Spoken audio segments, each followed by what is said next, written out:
Russia plans to deploy new military bases in Belarus. Dictator Putin has already submitted a bill to the State Duma for the ratification of an agreement with Belarus under the framework of the Union State. The document has been published on the official website of the Russian parliament. Under this agreement, Minsk will allow Russian military bases and units to be stationed on its territory for at least 10 years, without the right to terminate the agreement. The Kremlin will leverage its deeply entrenched presence in Belarus to offset the costs of its prolonged war against Ukraine, accelerate Russia's post-war recovery, and prepare for future conflicts more quickly than it could on its own. Policymakers must start planning for a future in which Belarus is not only a subjugated nation, but effectively an extension of the Russian Federation, writes Krim Realii, citing a report by the Institute for the Study of War.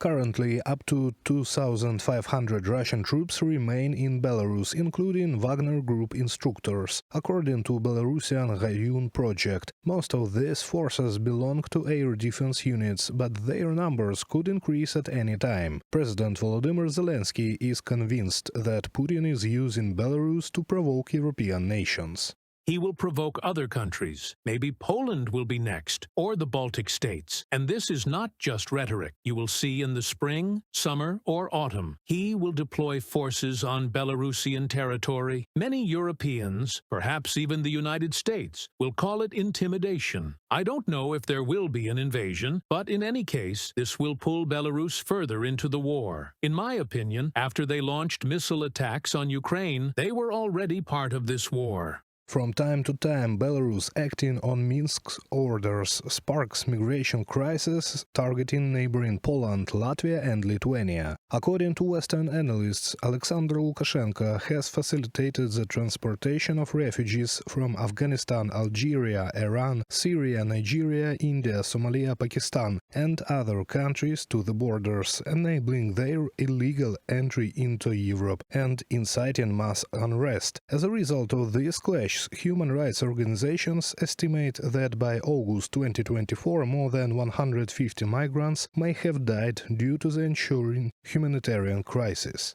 Last year, almost 30,000 people tried to cross the border into Poland from Belarus, despite the ongoing modernization of the barriers and fences. According to official figures, more than 2,685 people applied for asylum. A center has been set up in Polosi to process the applications. There is a small family room there with a play corner for children. But most of those arriving here are men traveling alone, writes Deutsche Welle. In February 2022, Russia used Belarus as a staging ground for its full-scale invasion of Ukraine. From Belarusian territory, Russian forces crossed into northern Ukraine, entering the Kyiv and Chernihiv regions. Later, Russian troops launched missile strikes on Ukrainian cities from Belarusian soil. Reported by Serhiy Kulyas, Larissa Petruk, UATV News.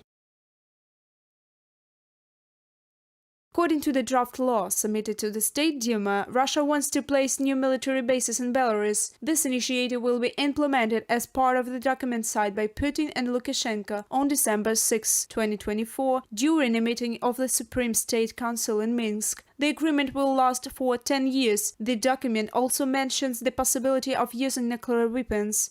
Russian nuclear weapons may be used in response to the use of conventional weapons against Russia or Belarus, which create a threat to sovereignty, according to the Security Guarantees Agreement within the Union State, from a Sputnik Belarus Telegram channel.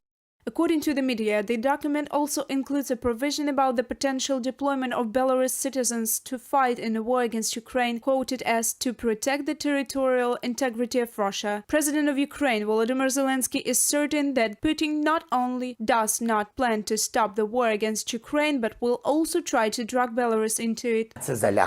You will see it in the spring, in the summer. He will deploy forces on Belarusian territory, and many Europeans, maybe even the United States, will say it's intimidating intimidation. It's intimidation of Poland, Lithuania, and other Baltic partners. But you'll see he will do everything to involve them. He will think of ways to provoke them. I don't know if there will be an invasion, but in any case, this will drag Belarus into the war. Belarus is ready de facto participating in Russia's full-scale invasion of Ukraine. In February 2022, Minsk allowed the use of its military infrastructure and airspace for the Russian army's invasion and the shelling of peaceful Ukrainian cities. In January this year, Lukashenko announced the deployment of so-called Russian Oreshnik installation on Belarus territory. Meanwhile, Russia continues to conduct drills on the covert launch of intercontinental ballistic missiles Yars in the Volga region.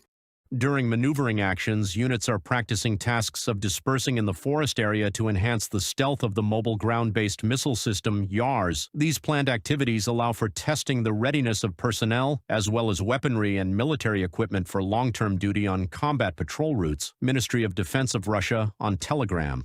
The full-scale Russian invasion in 2022 would not have happened if Ukraine had not abandoned its nuclear arsenal under the Budapest Memorandum, said President Volodymyr Zelenskyy in an interview with British journalist Piers Morgan. That's why Zelenskyy believes nuclear weapons could become a security guarantee for Ukraine as an alternative to join NATO. If NATO, not today, but in some future perspective, then the whole process of moving toward NATO, no matter how long it takes, unfortunately does not depend on us. If this process drags on for years or even decades, not because of us but because of our partners, then we have an absolutely fair question. What will protect us from this evil during all this time or throughout this entire path? What kind of support package will we get? What missiles? Will they return nuclear weapons to us? Let them return nuclear weapons to us. Or will they give us a package of long-range missiles in such quantities that we can stop Russia? I am not sure about this, although it would definitely help. On the other hand, what missiles can stop Russia's nuclear missiles? That's a rhetorical question. The full-scale Russian invasion of Ukraine is the result of violating international obligations and disregarding global security principles, emphasized the president of Ukraine. Reported by Alexandra Zaslavets, Yulia Hranovskaya, UATV News.